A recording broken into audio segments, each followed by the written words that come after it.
Hello students, welcome. Now let's start our second exercise, exercise 3.2. Okay, तो क्या है इसमें? Find the x, question number 1. Find the x in the following figure. x find करना है. तो ये first वाली फिगर है, उसमें आपने क्या ऑब्जर्व किया कि इसमें जो ये तीनों एंगल दिए हुए हैं ट्राइंगल के, वो तीनों एक्सटीरियर एंगल है. तीनों एक्सटीरियर एंगल है. और हमने आगे ही सीखा था रूल्स में कि ट्राइंगल हो, क्वाड्रिलेटर हो, इन शॉर्ट एनी पॉलीगॉन हो, सम ऑफ एक्सटीरियर एंगल 360 ही रहता है. कोई भी पॉलीगॉन में sum of exterior angle is always 360. तो यहाँ पे हम लिखेंगे कौन से एंगल है. 125 प्लस अगेन 125 एंड x, ये तीनों का एडिशन रहेगा 360. ये हो जाएगा 250 plus x is equal to 360. Now 250 को 360 में से हम करेंगे माइनस, तो x हमारा हो जाएगा 110. सिमिलरली यहाँ पे अगर हम देखें सेकंड वाली फिगर में बी में, तो बी में फिगर में हम ऑब्जर्व कर रहे हैं, तो उसमें क्या दिया हुआ है हमें? एक्सटीरियर. इसमें भी सारे एक्सटीरियर, 70 एक्सटीरियर है, x एक्सटीरियर है, 60 एक्सटीरियर है, ये 90 एक्सटीरियर है. यहाँ पे ये 90 इंटीरियर है, but we know that interior plus exterior is equal to 180. Interior plus exterior is equal to 180 linear pair.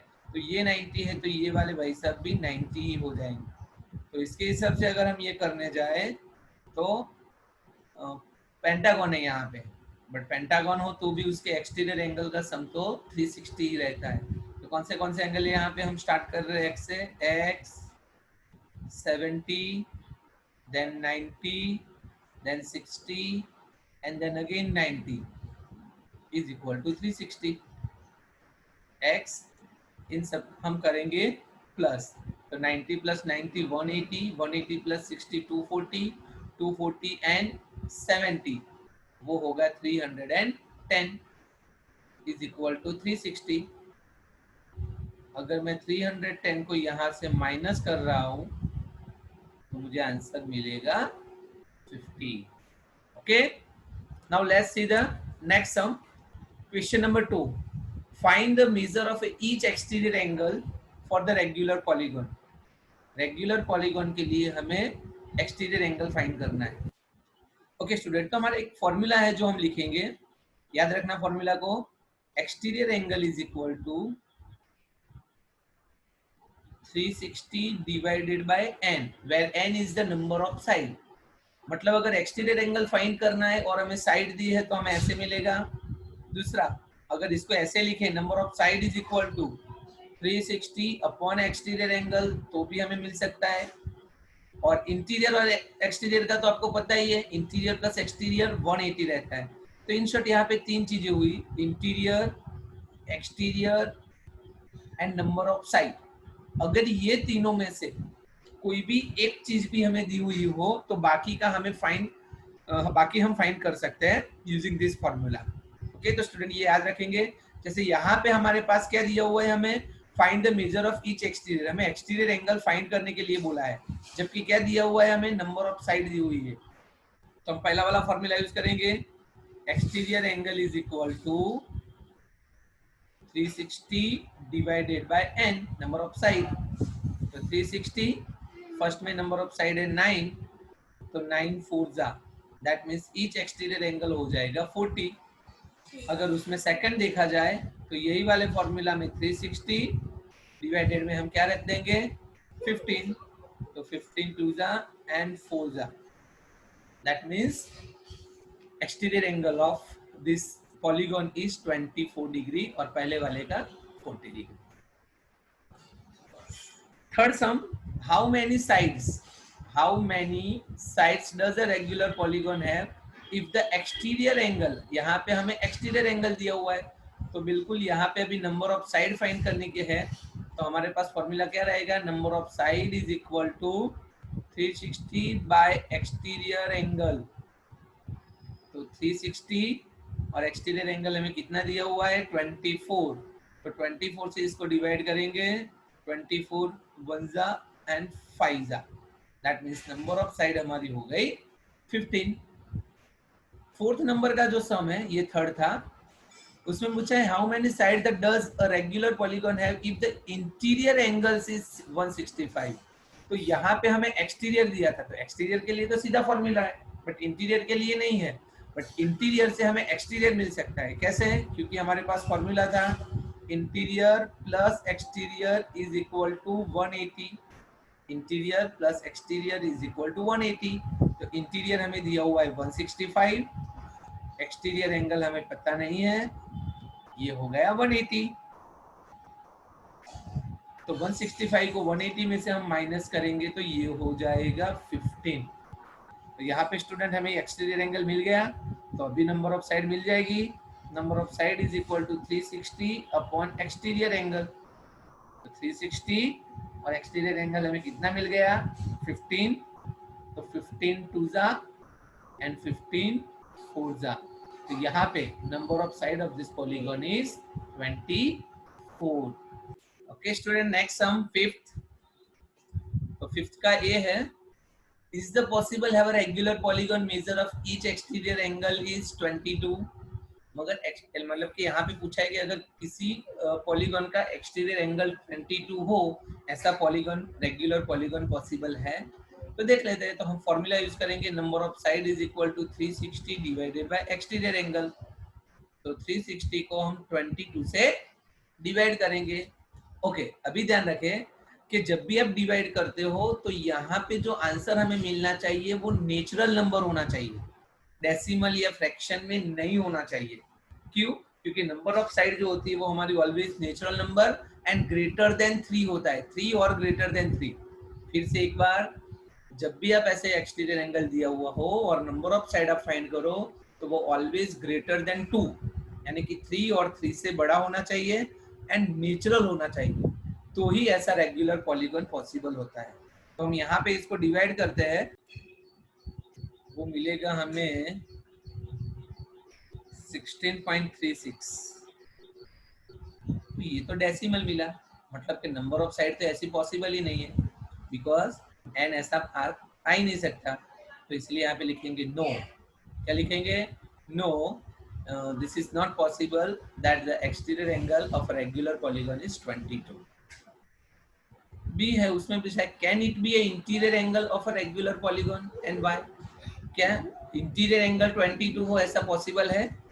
तो पहले तो इंटीरियर का तो हमारे पास फॉर्मूला नहीं है ये वाला, तो पहले हम लिखेंगे interior plus exterior is equal to 180। Interior हमें दिया हुआ है 22 plus exterior angle is equal to 180। Exterior is equal to 180 minus 22। तो हम 180 में से 22 को माइनस करेंगे तो आएगा 158। अभी हम फॉर्मूला लगाएंगे n is equal to 360 divided by exterior angle. तो इसके डिनोमिनेटर में हम लिखेंगे 158। तो ये आएगा 2.27, ऐसे ऐसे ऐसे आएगा। दैट मीन्स ये भी हमें डेसिमल में मिला। इन शॉर्ट 22 इंटीरियर हो कि एक्सटीरियर हो, ऐसा रेगुलर पॉलीगॉन पॉसिबल नहीं है। Next sum, what is the minimum interior angle possible for the regular polygon? तो रेगुलर पॉलीगॉन के लिए मिनिमम इंटीरियर एंगल कौन सा होना चाहिए और व्हाई?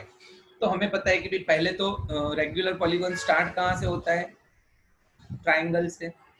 मतलब कि रेगुलर ट्राइंगल हो तो इसको हम क्या बोलते हैं? Equilateral triangle.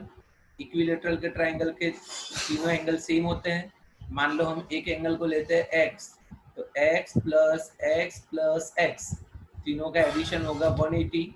ट्राइंगल के तीनों इंटीरियर एंगल का एडिशन 180 होता है। तो 3x is equal to 180, x is equal to 60। इसका मतलब क्या हुआ कि minimum interior angle of regular polygon वो क्या होगा? 60 होगा, क्योंकि वो स्टार्ट हो रहा है हमारा ट्राइंगल से, इसलिए। तो सेकंड में हमें क्या पूछा गया है कि what is the maximum exterior angle? Maximum exterior angle कौन सा होगा? अभी यहाँ पे हम एक चीज नोट करेंगे कि जैसे ही नंबर ऑफ साइड इंक्रीज होती है, जैसे कि हम यहाँ पे स्टार्ट करें 3, 4, 5, मतलब कि ट्राइंगल, क्वाड्रिलेटरल, पेंटागोनल, जैसे नंबर ऑफ साइड बढ़ती रहती है तो इंटीरियर एंगल जो होता है वो इंक्रीज होता रहता है। इंटीरियर एंगल उसका जो होता है वो इंक्रीज होता रहता है और एक्सटीरियर एंगल डिक्रीज होता रहता है। फिर से याद रखेंगे, इंटीरियर एंगल इंक्रीज होता रहता है और एक्सटीरियर एंगल डिक्रीज होता रहता है। तो दैट मीन्स यहाँ पे ये जो 60 हुआ वो हमारा मिनिमम इंटीरियर एंगल हुआ। इसका मतलब हमारे पास फॉर्मूला है interior plus exterior is equal to 180। Interior 60, exterior पता नहीं है हमारा, एक्सटीरियर एंगल हमारा हो जाएगा 120। तो ये वाला जो है 120 वो मैक्सिमम एक्सटीरियर एंगल है, ये वाला, ये है 120। उसके बाद जैसे कि अगर हम मान लो कि स्क्वायर ड्रॉ करते हैं रेगुलर, तो इसका एक्सटीरियर हो जाएगा 90। फिर पेंटागन ड्रॉ करते हैं तो इसका दिस वे आप जैसे जैसे ड्रॉ करते जाओगे तो एक्सटीरियर एंगल आपका कंटिन्यूअसली डिक्रीज होता रहेगा। तो स्टूडेंट्स यहाँ पे हमारी ये एक्सरसाइज भी कंप्लीट हो गई। Now let's start our next exercise 3.3। तो 3.3 में पैरेललोग्राम ही यूज करना है और इसके रूल्स हमने ऑलरेडी पढ़ चुके हैं, आगे समझा दिया है आपको। तो यहाँ पे दिखा है कि भाई given that the parallelogram complete the each statement along with the definitions और a property को यूज करके। तो यहाँ पे AD is equal to क्या होगा, तो AD ये वाली साइड, तो we know that the opposite sides of a parallelogram are equal, opposite sides of a parallelogram equal, तो AD की opposite side BC है तो यहाँ पे आएगा BC। then angle DCB, ये रहा एंगल DCB, ये वाला एंगल। तो we know that in a parallelogram opposite angles are also equal, तो C है तो उसका opposite angle A होगा, मतलब यहाँ पे हम C के बदले सिर्फ A लिख देंगे, DAB, DAB, इसको हम BAD भी लिख सकते हैं या DAB लिखो, बीच में A आना चाहिए। then OC is equal to, ये रहा OC।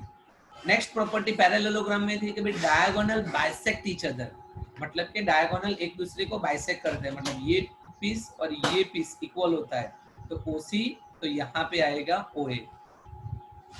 And the last one is angle DAB, angle DAB this angle and CDA, यानी कि ये एंगल। तो ये दोनों एंगल का रिलेशन हम देखें तो ये है एडजेसेंट एंगल। ये कौन से एंगल है, एडजेसेंट एंगल। और एडजेसेंट एंगल का एडिशन, एडजेसेंट एंगल का एडिशन पैरेललोग्राम में हमारा कितना रहता है, 180। कितना रहता है, 180। तो इसका आंसर आएगा 180। नेक्स्ट क्वेश्चन 2 है, consider the following parallelogram and find the value of x, y and z। तो हम यहाँ पे रूल्स यूज करेंगे पैरेललोग्राम के एंगल के रिलेटेड। हमारे जो रूल्स है उसमें याद रखना, opposite angle equal and adjacent angle are supplementary, that means 180। तो हम पहले तो देखेंगे कि भाई कौन सा एंगल दिया हुआ है, हमें एंगल बी दिया हुआ है, वो है 100। ओके, तो हम देखेंगे फिगर में, तो बी है, उसका ऑपोजिट एंगल कौन है, वाई। बी का ऑपोजिट एंगल कौन है, वाई। रीजन लिखेंगे compulsory, opposite angles are equal in parallelogram. Reason हमें कंपल्सरी लिखना है। तो दिस वे बी हमारा 100 है तो y हो गया हमारा 100, y हो गया हमारा 100। चलो अभी हम दूसरी बात करेंगे, x एंड y की बात करते हैं। तो x एंड y हम देखें तो वो एडजेसेंट एंगल है। x एंड y कौन से एंगल है, एडजेसेंट। तो एडजेसेंट एंगल का सम कितना रहता है, 180। तो लिखेंगे सम of adjacent angle is 180 in parallelogram, और उसमें हमने y तो फाइंड कर दिया 100। तो इस वजह से हमारा x क्या हो जाएगा, 180 में से 100 जाएगा तो 80 हो जाएगा।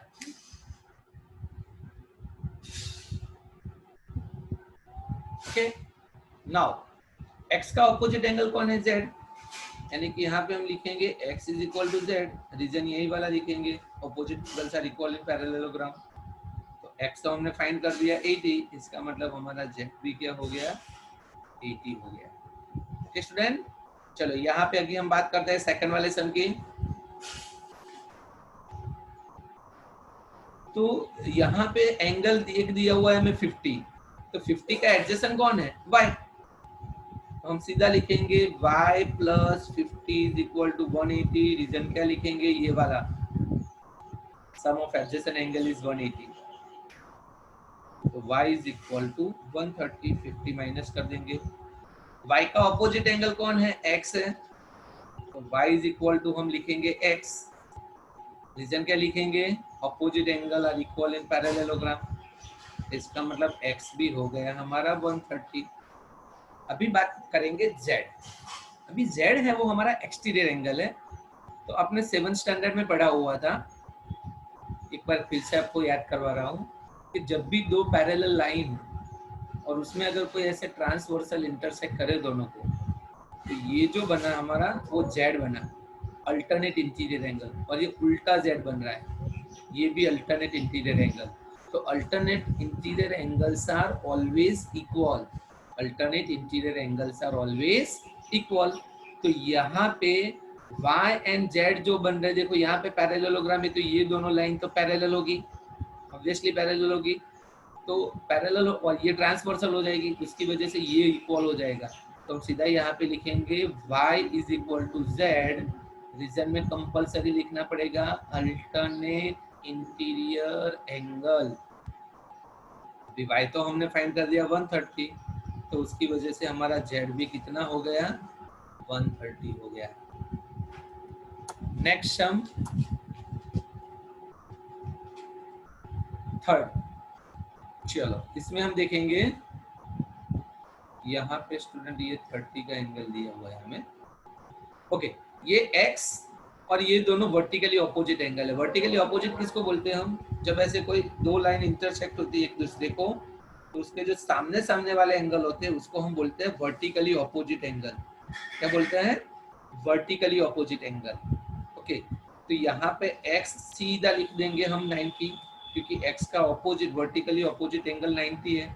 रीजन में हम कंपलसरी लिखेंगे, क्या लिखेंगे, वर्टिकली ऑपोजिट एंगल। क्या लिखेंगे, वर्टिकली ऑपोजिट एंगल। ओके, अभी ऊपर जो है वो ट्राइंगल बन रहा है, और ट्राइंगल के तीनों एंगल का एडिशन हमें पता है 180। तो x प्लस वाई प्लस 30, ये तीनों एंगल का एडिशन रहेगा 180।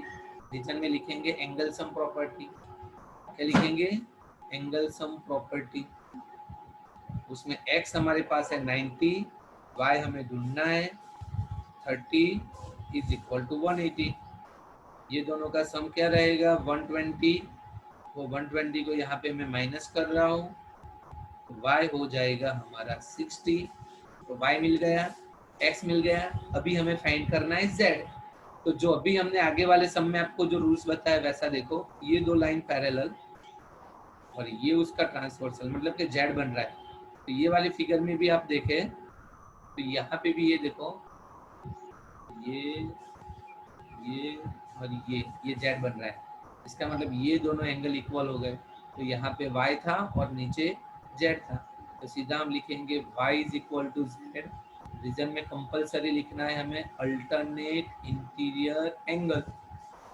ओके, तो y 60 है, तो उसका मतलब हमारा भी कितना हो गया 60 हो गया। ये वाला सम बिल्कुल आगे का रिपीट है। क्या देखेंगे हम, y का ऑपोजिट एंगल कौन है 80, 80 दिया हुआ है, तो y इज इक्वल टू सीधा लिख देंगे हम 80। रीजन लिखेंगे opposite angles are equal in parallelogram. y का रिलेशन x के साथ कैसा है, एडजेसेंट वाला, तो वो दोनों का एडिशन 180 रहेगा। रीजन लिखेंगे adjacent angles are supplementary in parallelogram. तो यहाँ पे मैं लिखूंगा 80 plus x is equal to 180। x is equal to 80 को माइनस कर देंगे, तो ये x हमारा मिल जाएगा 100। ओके, अभी बात है z की। तो जैसे हमने इंटीरियर अल्टरनेट इंटीरियर की बात की, तो एक और रूल्स हम सिखा रहे हैं। अल्टरनेट इंटीरियर मतलब z का सिंबल। दूसरा मैं सिखा रहा हूँ आपको कॉरस्पॉन्डेंस। जो आप 7th में पढ़ चुके हो, कॉरस्पॉन्डेंस। कॉरस्पॉन्डेंस किसको बोलते हैं? जब भी दो पैरेलल लाइन हो तो कोई एक साइड के, ये लाइन का ऊपर वाला एंगल, ये लाइन का ऊपर वाला एंगल, ये लाइन का नीचे वाला एंगल, ये लाइन का नीचे वाला, इसी तरह इस साइड भी, लेफ्ट साइड भी, ये जो पेयर बनती है उसको हम बोलते हैं correspondence angle. And the correspondence angles are always equal. तो यहाँ पे हम देखें तो ये जेड और 80 वो दोनों कॉरस्पॉन्डेंस पेयर बना रहे हैं, क्योंकि ये दोनों लाइन पैरेलल है। ये दोनों लाइन हमारी कैसी है? पैरेलल। और ये उसका ट्रांसवर्सल हुआ, तो z is equal to 80, reason लिखेंगे corresponding pair. Okay, next sum fifth. तो यहाँ पे सीधा हम पहले तो क्या लिखेंगे? y is equal to 112, reason क्या आएगा? Opposite angles are equal in parallelogram. Okay, now दूसरा हम लिखेंगे, ऊपर जो है वो ट्राइंगल बन रहा है, ये वाला जो है वो ट्राइंगल बन रहा है, तो ट्राइंगल के तीनों एंगल का एडिशन 180 होता है। तो x plus y plus 40 is equal to 180, reason में लिखेंगे angle sum property. Angle sum property, उसमें x हमें पता नहीं है, y हमने ढूंढ लिया 112, ये 40, ये 180 हो गया। ये दोनों का अगर हम प्लस करेंगे तो ये हो जाएगा 152, और 152 को 180 में से माइनस करेंगे तो हमारा x मिल जाएगा 28। अभी ये x था, ये x था जो हमें मिल गया, तो यहाँ पे ये z बन रहा है, तो यहाँ पे x और यहाँ पे z, सीधा हम क्या लिखेंगे? x is equal to z का सिंबल मतलब अल्टरनेट इंटीरियर एंगल, x 28, इसका मतलब हमारा भी मिल गया हमारा 28। तो यहाँ पे हमें x, y एंड z तीनों मिल। नेक्स्ट थर्ड में पूछा है कि can a quadrilateral be a ABCD a parallelogram? ये पैरेललोग्राम बन सकता है। ओके, देखते हैं चलो। तो यहाँ पे हमें बोला है कि बी एंड डी 180 है, मतलब कि एबीसीडी अगर हम देखें तो ए बी सी डी, यहाँ पे बी और डी हमें दिया हुआ है 180, बट हमें तो क्या सीखा है कि भी ऑपोजिट एंगल्स, पैरेललोग्राम के ऑपोजिट एंगल कैसे होते हैं? इक्वल होते हैं। The opposite angles of a parallelogram are equal, तो ये इक्वल होंगे, बट यहाँ पे तो इक्वल तो ऐसा रूल्स बताए नहीं, दोनों का एडिशन 180 बताए, तो सिर्फ ये प्रॉपर्टी से हम नहीं कह पाएंगे कि ये पैरेललोग्राम है। तो हमें यहाँ पे क्या लिखना पड़ेगा? क्या लिखना पड़ेगा? नो। ओके, फर्स्ट वाले का आंसर आएगा नो। चलो सेकंड बोला है, चलो रफली बना लेते हैं हम ए बी सी डी। इसमें बोला है ए बी और सी डी 8 8, यानी ये और ये 8। ए डी बोला है 4 और ये बोला है 4.4, तो तुरंत हम लिख देंगे no. Why? Because opposite sides are equal. यहाँ पे तो ऑपोजिट साइड इक्वल नहीं हो रही, एक पैर इक्वल है, दूसरी पैर इक्वल नहीं है, तो ये तो ट्रेपेजियम बन गया, ये पैरेललोग्राम नहीं है। And the third one is, A दिया हुआ है हमें 70 और सी दिया हुआ है 65, तो आगे ही हमने बताया ऑपोजिट एंगल्स इक्वल होने चाहिए पैरेललोग्राम में, बट ये तो इक्वल नहीं है, तो ये तीनों कंडीशन में हम पैरेललोग्राम हमारा नहीं बन रहा है। Next fourth, draw the rough figure of a quadrilateral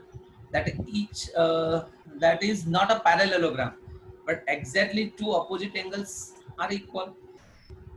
तो ऐसे हम फिगर बनाएंगे काइट की। देखो ये काइट है, तो उसमें ये दोनों जो ऑपोजिट एंगल है वो इक्वल है, और दूसरे वाले ऑपोजिट एंगल इक्वल नहीं है, मतलब कि ये पैरेललोग्राम नहीं है, बट उसके ऑपोजिट एंगल तो इक्वल है। तो बस ये हमारी फिगर बन गई ये वाले सम में। Fifth, the measure of two adjacent angle of a parallelogram is in the ratio is 3:2, मतलब कि 3:2 दिया हुआ है और वो एडजेसेंट एंगल का। तो पहले तो हमारा रूल्स तुरंत याद आ जाना चाहिए, एडजेसेंट एंगल्स आर सप्लीमेंट्री। तुम यहाँ पे लिखते हैं एंगल 1, या तो हम एक नाम दे देते हैं चलो पैरेललोग्राम का, ए बी सी डी, यहाँ पे लिखेंगे हम let quadrilateral ABCD is the parallelogram. तो इसके दो एडजेसेंट एंगल, चार पैर बनती है एडजेसेंट एंगल की। हम पहली वाली पैर लेते थे angle A plus angle B is equal to 180। Reason adjacent angle की पैर है और उसमें हमें रेशियो दिया हुआ है 3x एंड 2x। 3 यानी 3x, 2 यानी 2x। 5x is equal to 180 और अगर हम 5 को यहाँ पे डिवाइड करेंगे तो हमारा x मिल जाएगा 36। उसके हिसाब से एंगल A क्या हो जाएगा 3 इंटू 36 दैट इज 108 और B क्या हो जाएगा 2 इंटू 36 दैट इज 72। तो दो एंगल मिल गए, बट हमें तो सारे एंगल्स फाइंड करने के लिए बोला है। ऑपोजिट एंगल्स आर इक्वल, ए का ऑपोजिट एंगल सी रहेगा और बी का ऑपोजिट एंगल डी रहेगा। दोनों का रीजन क्या रहेगा, opposite angles are equal in parallelogram.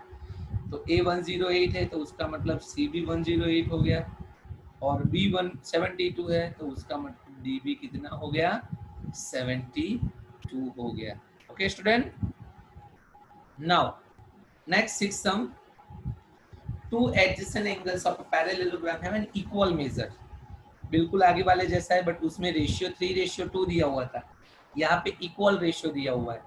तो पहले तो हम आगे के जैसे ही हम पहले तो ले लेते हैं कि भाई let quadrilateral ABCD is a parallelogram. Okay, तो ये हमने ले लिया ABCD पैरेललोग्राम। अभी उसके दो एडजेसेंट एंगल हमें इक्वल दिए हुए हैं, तो दो एडजेसेंट एंगल हम A और B को इक्वल ले लेते हैं और जिसको हम नाम देते हैं x। ओके, अभी हम लिखेंगे angle A plus angle B is equal to 180। क्यों? Because adjacent angles are supplementary. Adjacent angles are supplementary in parallelogram. ये x तो ये भी x is equal to 180। 2x is equal to 180, x हमारा रहेगा 90। इसका मतलब A और B दोनों एंगल हमारे कितने हो गए 90। तो बाकी बचे C और D भी 90 हो जाएंगे। क्यों? क्योंकि A का ऑपोजिट C होता है, B का ऑपोजिट D होता है, तो चारों एंगल यहाँ पे 90 हो गए। तो हमें यहाँ पे इसको नाम देना हो ना तो ये रेक्टेंगल हो जाएगा, क्योंकि रूल्स है कि अगर पैरेललोग्राम के सारे एंगल इक्वल हो जाते हैं तो वो रेक्टेंगल बन जाता है। नेक्स्ट 7 नंबर का सम, ये तो रिपीट हो गया, आगे ही हमने सीखा है। यहाँ पे एक्स वाई जेड हमें फाइंड करना है। तो देखो अभी मैं कैलकुलेशन नहीं कर रहा बट आपको यहाँ पे डायरेक्टली समझा रहा हूँ। तो ये वाली पैर लीनियर पैर रहेगी। मान लो कि इसको मैं दे रहा हूँ कुछ नाम P, तो P plus 7T 180 interior plus exterior, उसके हिसाब से ये मुझे मिलेगा 110। फिर ऑपोजिट एंगल इक्वल होते हैं तो ये वाला भी मुझे मिलेगा 110। फिर ये जेड बन रहा है ऐसे, देखो उल्टा जेड, अल्टरनेट इंटीरियर एंगल, ये बन रहा है हमारा जेड ऐसे। तो ये 40 तो ये y भी हमें मिल जाएगा 40 और 110 plus 40 plus z is equal to 180। इसके हिसाब से ये हमारा मिल जाएगा 30। ओके स्टूडेंट, कैलकुलेट इसीलिए नहीं किया क्योंकि आगे हमने ऑलरेडी ऐसे सम देख लिए हुए हैं। ओके स्टूडेंट, अभी ये जो आया, अभी तक हमने जो सम लिए थे वो एंगल रिलेटेड थे, अभी जो सम हमारे आए वो साइड रिलेटेड आए। तो ये पैरेललोग्राम दिया हुआ है हमें और पैरेललोग्राम की ऑपोजिट साइड इक्वल होती है, हमें पता है। तो SG जो साइड है उसकी ऑपोजिट साइड है UN। SG हमारा है 3x, UN हमारा है 80, तो उसके हिसाब से x हमारा हो जाएगा 6। दूसरी पैर ले लेते हैं ऑपोजिट की। तो GU जो साइड है हमारी, ये GU वाली साइड, उसकी ऑपोजिट साइड कौन है SN। तो GU हमारा है 3y माइनस 1 और SN हमारा है 26। ये प्लस हो जाएगा तो 27, तो y हमारा हो जाएगा 9। बिल्कुल यहाँ पे हम चलते हैं, यहाँ पे कौन सा रूल्स यूज करेंगे, डायगोनल बाइसेक्ट ईच अदर, मतलब डायगोनल के सामने सामने वाले टुकड़े सेम होते हैं। तो ये जो y प्लस 7 है ये वाला पीस, तो सामने यहाँ पे कौन है 20 और दूसरा x प्लस y उसके सामने है 16। 7 को हम माइनस कर देंगे तो ये हो जाएगा 13 और ये वैल्यू हम यहाँ पे रखेंगे तो x हो जाएगा 3. So simple sum. Okay. Now the next sum is in about RISK and CLUE are a parallelogram. यानी कि यहाँ पे दो पैरेललोग्राम दिए हुए हैं हमें, रिस्क एंड क्लू. तो ये वाला RISK, ये RISK पैरेललोग्राम है और दूसरा ये वाला क्लू CLUE. चलो हम पहले रिस्क वाले को पकड़ते हैं. ओके. तो हमें फाइंड क्या करना है, x फाइंड करना है. बट उसके पहले हम यहाँ पे देखेंगे ये जो है K और ये जो है S, वो दोनों एडजेसेंट एंगल हो जाएंगे पैरेललोग्राम के. तो यहाँ पे लिखना पड़ेगा हमें angle K plus angle S is equal to 180.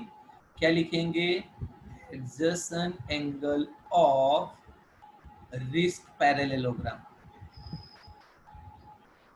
Okay. उसमें हमें K दिया हुआ है 120, angle S is equal to 180. Student, तो ये हो जाए हमारा 60, मतलब कि मुझे ये वाला जो एंगल है वो मिल गया 60.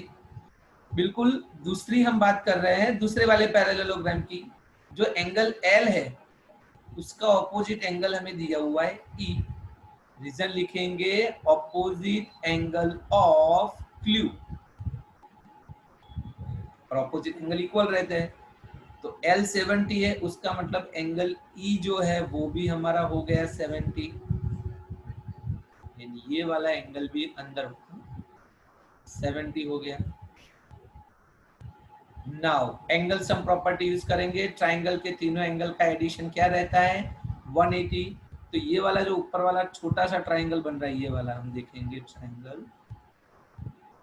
तो उसमें कौन से तीन एंगल, एक 70, एक 60 एंड एक x.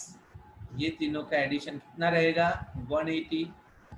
ये है 130, वो 130 यहाँ पे माइनस हो जाएगा तो x हो गया हमारा 50.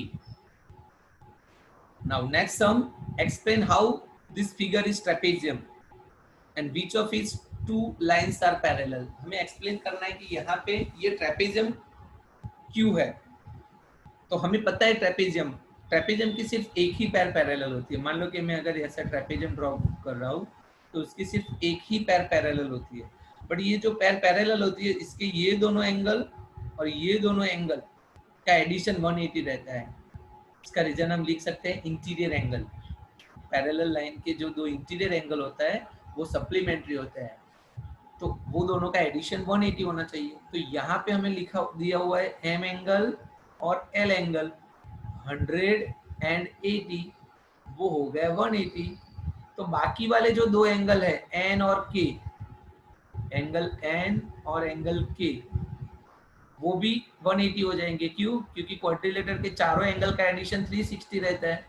उसमें से मैं ये 180 माइनस कर दूं तो ये वाले दोनों का एडिशन भी 180 हो गया. तो दिस वे ये क्या हो गया, ट्रेपेजियम हो गया. क्यों ट्रेपेजियम हो गया, क्योंकि यहाँ पे line MN and line KL वो क्या हो गई, पैरेलल हो गई. ये वाली जो दो लाइन है MN और KL, वो दोनों लाइन क्या हो गई हमारी, पैरेलल हो गई. नेक्स्ट फिगर है find measure angle C if AB parallel CD. AB और CD पैरेलल है, हमें फाइंड करना है C. तो देखो ये वाली हमें दो लाइन पैरेलल दी हुई है. तो आगे वाले सब में हमने रूल्स बताया कि जब दो लाइन पैरेलल होती है और ये ट्रांसवर्सल बनता है तो ये वाले दो एंगल जो होते हैं वो इंटीरियर एंगल होते हैं, और इंटीरियर एंगल ऑलवेज क्या रहता है, सप्लीमेंट्री. तो यहाँ पे लिखेंगे हम angle B plus angle C, वो है 180. रीजन लिखेंगे इंटीरियर एंगल्स आर सप्लीमेंट्री. इसमें भी हमारे पास दिया हुआ है 120. 120 को माइनस कर देंगे तो C हो जाएगा हमारा 60. And the last sum of this exercise, find the measure angle P. बिल्कुल आगे किया वैसे का वैसा ही बिल्कुल. देखो यहाँ पे कौन सी लाइन पैरेलल है, SP एंड RQ. तो ये दोनों लाइन पैरेलल है तो Q and P P and Q वो दोनों का एडिशन 180 हो जाएगा, इसमें ये 130 है तो ये हो जाएगा 50 माइनस कर देंगे, और ये दोनों का एडिशन भी 180 होगा, उसमें ये 90 है तो इसका मतलब ये भी क्या हो जाएगा 90। स्टूडेंट्स यहाँ पे हमारी ये एक्सरसाइज भी कंप्लीट हो गई। And now the last exercise of this chapter. तो उसके पहले हमने सारे प्रॉपर्टी आगे देख ली हुई है, बट उसके पहले मैं थोड़े आपको दूसरे पैरेललोग्राम के बारे में समझा देता हूँ। तो हम अगर देखे जाए तो क्वाड्रिलेटरल जो होता है वो क्वाड्रिलेटरल में हमें दो टाइप के, concave and convex. Okay, concave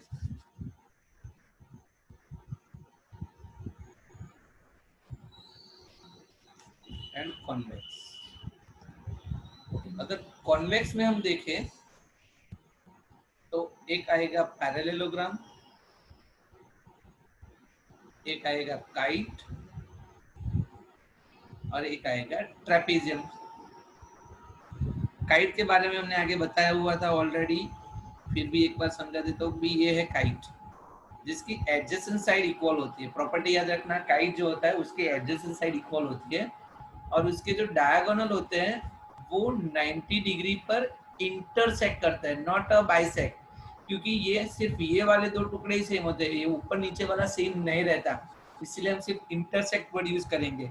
diagonal intersect at 90 degree, या diagonals are perpendicular to each other, ऐसे भी बोल सकते हैं diagonals are perpendicular to each other. दूसरी अगर हम बात करें ट्रेपेजियम के लिए, तो ट्रेपेजियम में सिर्फ only one and one pair he parallel होती है, only one pair is parallel, opposite pair is parallel in the trapezium, बाकी दो जो होती है वो नॉन पैरेलल साइड होती है।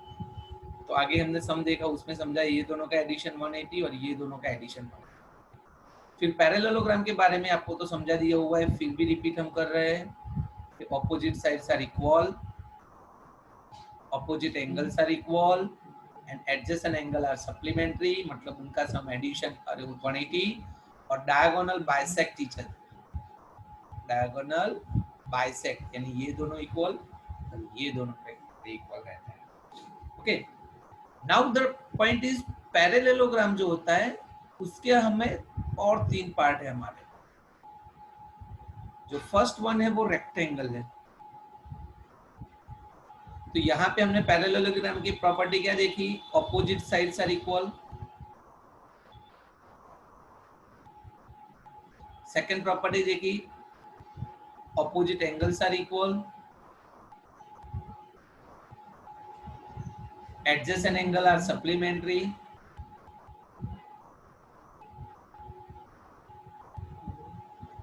Diagonal bisect each other.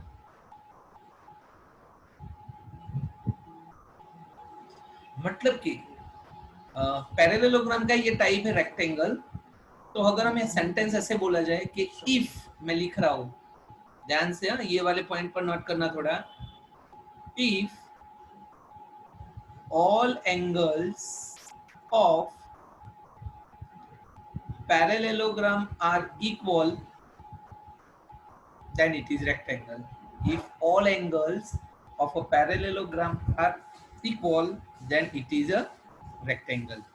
मतलब कि जो हमारा पैरेललोग्राम है उसकी तो सारी प्रॉपर्टी रहेगी ही, उसके अलावा सिर्फ एक प्रॉपर्टी इसमें ऐड हो गई कि उसके सारे जो एंगल है वो इक्वल, दैट इज 90 डिग्री। तो इसकी ये प्रॉपर्टी तो सेम ही रहेगी, opposite sides are equal, but ये प्रॉपर्टी चेंज हो गई, इसमें सिर्फ ऑपोजिट एंगल इक्वल थे, इसमें सारे एंगल इक्वल हो गए, एंड दैट वाज द 90। फिर डायगोनल बाइसेक्ट, यहाँ पे भी डायगोनल बाइसेक्ट करते हैं एक दूसरे को, तो वन मोर प्रॉपर्टी यहाँ पे ऐड हो गई, यहाँ पे both the diagonals are equal, both diagonals are equal. Okay student, तो हम यहाँ पे ऐसे बोल सकते हैं कि अगर ऐसा सेंटेंस आए कि each and every parallelogram is called a rectangle, तो फॉल्स रहेगा, but rectangle is also called a parallelogram, तो ट्रू रहेगा। क्यों? क्योंकि रेक्टेंगल की में जो है वो सारी प्रॉपर्टी पैरेललोग्राम की आ जाती है, बट पैरेललोग्राम के अंदर रेक्टेंगल की सारी प्रॉपर्टी नहीं आती है। तो हम याद रखेंगे रेक्टेंगल के फिया ने उसके दो नाम रखे हैं, एक रेक्टेंगल और उसका एक पैरेललोग्राम। ओके, ये दो नाम रखे हुए हैं उसके। फिर दूसरी प्रॉपर्टी हम देख रहे हैं रोम्बस।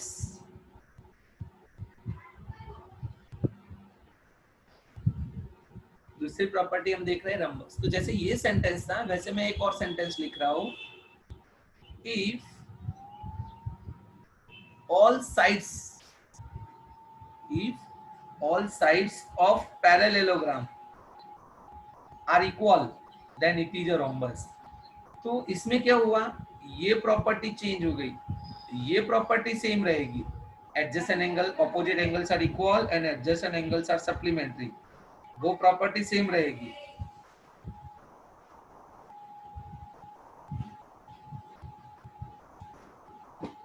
ओके, तो ये चारों side, all the sides of a rhombus are equal.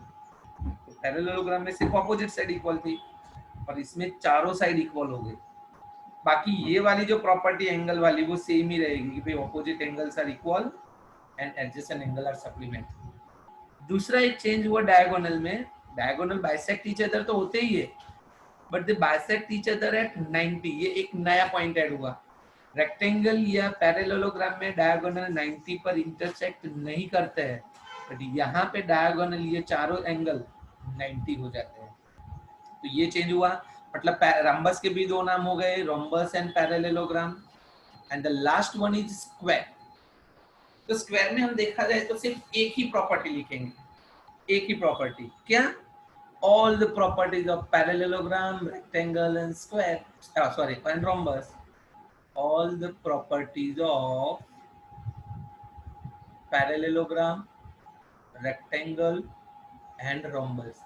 मतलब कि रेक्टेंगल, रोम्बस और पैरेललोग्राम की सारी प्रॉपर्टी अगर किसी क्वाड्रिलेटर में है तो वो हो जाएगा हमारा स्क्वायर। इसीलिए स्क्वायर को हम चार नाम से पहचाना जाएगा, एक तो स्क्वायर खुद, फिर दूसरा पैरेललोग्राम, फिर रोम्बस एंड रेक्टेंगल। तो स्क्वायर के चार नाम हो गए, square, parallelogram, rhombus and rectangle. अगर इसका रिलेशन स्क्वायर के साथ जुड़ा जाए तो कैसे होगा, अगर इसका रिलेशन रोम्बस को अगर सिर्फ पैरेललोग्राम स्क्वायर के साथ ज्वाइन करना है तो हम एक सेंटेंस ऐड आएगा, if all angles of rhombus, जैसे यहाँ पे हमने लिखा था if all angles of parallelogram are equal, तो रेक्टेंगल हो गया। और यहाँ पे हम लिखते हैं if all angles of a rhombus are equal then it is the square। और इसके लिए क्या लिखेंगे, if all sides are equal, if all sides of a rectangles are equal then it is a square। तो समझ में आ गया होगा आपको ये पूरा। अभी इसके रिलेटेड हमारी एक्सरसाइज हम स्टार्ट कर रहे हैं, उसमें फर्स्ट है true false. All rectangles are called square. तो यहाँ पे पहले ट्रू फॉल्स में पूछा है कि भाई सारे रेक्टेंगल जो होते हैं वो स्क्वायर होते हैं। तो सही बात है या गलत बात है, गलत, क्योंकि सारे रेक्टेंगल में साइड इक्वल नहीं होती और स्क्वायर जो होता है उसमें तो सारी साइड इक्वल होनी चाहिए, इसीलिए ये आएगा false. All rhombus are called parallelogram, yes, because rhombus के दो नाम थे, rhombus भी था और parallelogram भी था, ये true हो जाएगा। All square are rhombus and also a rectangle, yes, जब भी पहला square आता है और पीछे तीन नाम में से कुछ भी है, rhombus, rectangle और parallelogram, तो इसको हम बोलेंगे true। All square are not parallelogram, तो false, क्योंकि सारे स्क्वायर पैरेललोग्राम ही होते हैं, सारे स्क्वायर पैरेललोग्राम भी होते हैं, रोम्बस भी होते हैं और रेक्टेंगल भी होते हैं। ऑल काइट्स आर रोम्बस, तो जब भी काइट वाली बात हो, ऑल काइट्स आर रोम्बस, तो यहाँ पे क्या रहेगा हमारा आंसर, फॉल्स रहेगा, क्योंकि काइट और रोम्बस उसका कुछ रिलेशन ही नहीं है। स्टूडेंट्स यहाँ पे भी हम थोड़ा ध्यान रखेंगे, यहाँ पे बोला है कि रोम्बस आर काइट्स, ओके, और all parallelogram are trapezium and all squares are trapezium. But the thing is that यहाँ पे जो पीछे है ना उनका आंसर ट्रू दिया हुआ है, ये तीनों का आंसर टेक्स्ट बुक जो एनसीईआरटी हमारी टेक्स्ट बुक है, वो टेक्स्ट बुक में ये तीनों का आंसर ट्रू दिया हुआ है। बट ओरिजिनली ये तीनों जो है ओरिजिनली ये जो तीनों हैं वो हमारे आंसर आते हैं फॉल्स। अभी क्यों है वो मैं समझा देता हूँ। अभी आपके स्कूल में जैसे समझाते हैं, ट्रू मार्क्स जैसे देते हैं, वो आपको देखना है, बट ओरिजिनली ये तीनों फॉल्स है। क्यों फॉल्स है? यहाँ पे हमें बोला है ऑल रोम्बस आर काइट। अभी जो काइट और ट्रेपेजियम है, काइट में था adjacent sides are equal, only the adjacent sides are equal. Kite की एक प्रॉपर्टी है, only the adjacent sides are equal. Okay, ये एक पैर और ये वाली एक पैर। बट रोम्बस में अगर देखा जाए तो उसकी ऑपोजिट साइड्स भी इक्वल हो जाती है। ट्रेपेजियम में अगर हम बात करें तो ट्रेपेजियम के अंदर क्या होता है, ट्रेपेजियम का रूल्स है कि only the one pair is parallel, only the one pair is parallel, opposite pair of the sides are parallel. But यहाँ पे तो पैरेललोग्राम और स्क्वायर, उसमें तो दोनों पेयर पैरेलल होती है, तो इस हिसाब से ये तीनों होते हैं हमारे फॉल्स। बट टेक्स्ट बुक में जो तीनों ट्रू दिए हुए हैं वो आप चेक कर लेना, ठीक है। Now the next one is identify the all quadrilateral है। हमें आइडेंटिफाई करना है कि ये कौन से क्वाड्रिलेटर है। Four sides of equal length, तो चारों साइड इक्वल हो उसमें कौन कौन आएंगे? एक तो आएगा हमारा रोम्बस और दूसरा आएगा स्क्वायर। और चारों एंगल राइट एंगल हो तो एक तो रेक्टेंगल और एक स्क्वायर। स्क्वायर में भी चारों 90 होते हैं, रेक्टेंगल में भी चारों 90 होते हैं। Explain how a square is, हमें एक्सप्लेन करना है कि भी कोई भी क्वाड्रिलेटर स्क्वायर कब बन सकता है। तो स्क्वायर की मेन प्रॉपर्टी क्या है? All sides are equal and all angles are equal, all angles are equal and that is 90 degree. तो अगर ये दोनों प्रॉपर्टी क्वाड्रिलेटर में है तो वो हो जाएगा स्क्वायर। फिर पैरेललोग्राम हमारा स्क्वायर कब होगा? तो बिल्कुल उसमें भी यही दोनों प्रॉपर्टी आएगी। अगर कोई पैरेललोग्राम जिसकी चारों साइड इक्वल और चारों एंगल 90, जिसकी चारों साइड इक्वल और चारों एंगल 90, तो वो हो जाएगा हमारा स्क्वायर। रोम्बस स्क्वायर कब होगा? तो चलो, रोम्बस की तो प्रॉपर्टी हमें पता है, उसकी चारों साइड इक्वल होती है। बट स्क्वायर के लिए क्या थिंग होती है कि साइड्स एंड एंगल्स दोनों इक्वल होने चाहिए। बट रोम्बस में एक प्रॉपर्टी तो आ गई, चारों साइड इक्वल है वो, तो हमें सिर्फ क्या लिखना है? If a rhombus have all equal angle are equal then it is called a square। अगर ये रोम्बस के अगर चारों एंगल हम इक्वल कर देते हैं तो ये स्क्वायर हो जाएगा। सिमिलरली रेक्टेंगल के लिए, तो रेक्टेंगल है उसमें ऑलरेडी चारों एंगल तो 90 है ही, रेक्टेंगल के चारों एंगल तो ऑलरेडी 90 है, तो सिर्फ हमें क्या करना है? उसकी चारों साइड इक्वल करनी है। तो यहाँ पे क्या लिखेंगे? If a rectangle have all sides are equal then it is called the square। next, name the quadrilateral whose diagonals bisect each other। ऐसा क्वाड्रिलेटर के जिसके डायगोनल एक दूसरे को बाइसेक्ट करते हो, तो आएंगे parallelogram, square, rectangle and rhombus. Perpendicular bisector of each other, मतलब जो 90 पर बाइसेक्ट करे, तो उसमें कौन कौन आएगा? रोम्बस एंड स्क्वायर, क्योंकि रोम्बस में की प्रॉपर्टी हमने देखी थी, उसमें दोनों डायगोनल 90 पे होते हैं, और जो स्क्वायर होता है उसमें भी दोनों डायगोनल 90 पे बाइसेक्ट करते हैं। दोनों डायगोनल इक्वल, तो उसमें आएगा हमारा रेक्टेंगल एंड स्क्वायर। तो रेक्टेंगल में तो दोनों डायगोनल इक्वल होते ही है, बट ये हमारा जो रेक्टेंगल होता है वो रेक्टेंगल में भी दोनों डायगोनल इक्वल रहती है। तो स्टूडेंट्स यहाँ पे अभी 5th number, explain why the rectangle is a convex quadrilateral. हमें एक्सप्लेन करना है कि ये जो रेक्टेंगल होता है वो कॉन्वेक्स क्वाड्रिलेटर क्यों है। तो अभी कॉन्वेक्स की एक प्रॉपर्टी है, कॉन्वेक्स क्वाड्रिलेटर किसको बोलते हैं?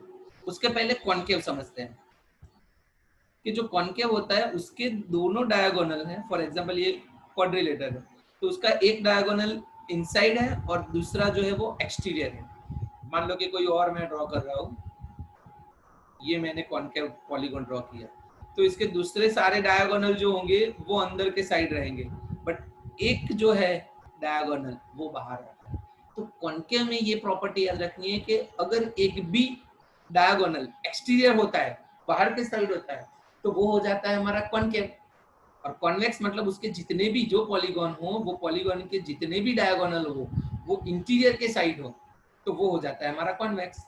तो रेक्टेंगल के अगर हम दोनों डायगोनल ड्रॉ करते हैं तो वो क्वाड्रिलेटर के अंदर होता है, that way it is the convex quadrilateral. तो आप रीजन में क्या लिखेंगे, कैसे एक्सप्लेन करेंगे, तो लिखना है ऐसे, in a rectangle both the diagonals are inside the quadrilateral, so the rectangle is called the convex quadrilateral.